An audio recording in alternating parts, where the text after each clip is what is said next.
নোটিফিকেশনে বারবারই একটাই কমেন্ট আসছে, আচ্ছা সত্যিই কি এই প্রতিবাদে সামিল হয়ে কাজের কাজ কিছু হবে, নাকি দুদিন পরে আমরা এমনিই সব ভুলে যাব? কথাগুলো অনেকদিন আগেই বলা উচিত ছিল, একটু দেরি হয়ে গেল।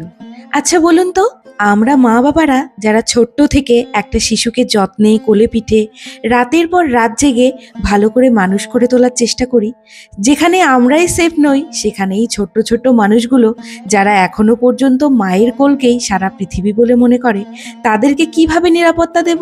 একটা বড় কঠিন প্রশ্ন করে ফেললাম বলুন। আমি ভীষণ সাধারণ একজন মানুষ, আর 5টা মায়ের মতো আমিও আমার সন্তানকে নিয়ে স্বপ্ন দেখি। মাতৃত্বের মাত্র 1.5 বছরেই বুঝে গেছি সন্তান স্নেহ কি জিনিস।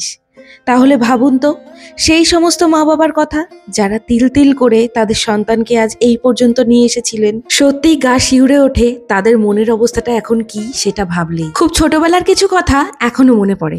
বাস, ট্রেন, ট্রাম, স্কুল, কলেজ, কোনো জায়গাতেই মেয়েরা কিন্তু সেফ নয়, জানেন তো? ভেবে দেখুন, এমন অনেক ঘটনা আপনার আমার সাথে হয়েছে যেগুলো আপনার আর আমার ছোটবেলার ওপর আঁচড় কেটে গেছে। কিন্তু আমাদের সমস্যাটা কোথায় জানেন তো? আমরা অ্যাক্সিডেন্টের জন্য অপেক্ষা করি।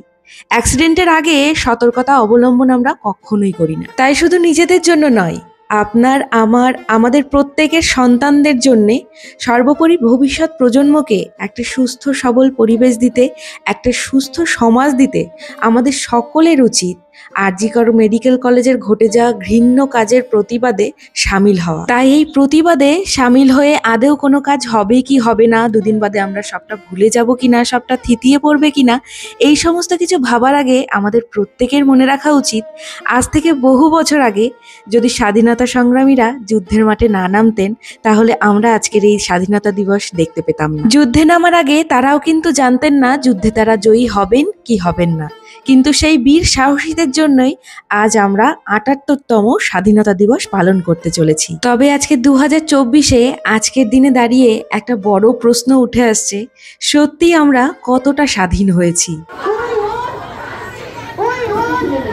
হ্যাঁ, আমিও আমার ছোট্ট একরত্তি মেয়েকে নিয়ে এই প্রতিবাদে সামিল হয়েছিলাম। তার কারণ এই লড়াই আমাদের প্রতিটা ঘরের লড়াই, প্রতিটা মেয়ের জন্য এই লড়াই।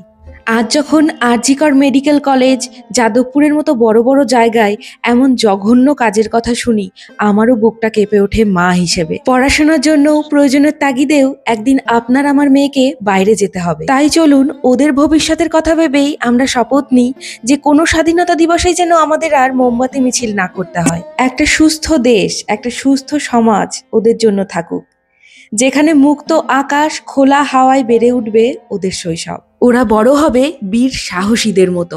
তবেই তো আমরা বলতে পারবো আমরা গর্বিত, আমরা মানুষ, আমরা গর্বিত, আমরা ভারতবাসী, আমরা গর্বিত, আমরা বাঙালি, আমরা গর্বিত, আমরা স্বাধীন।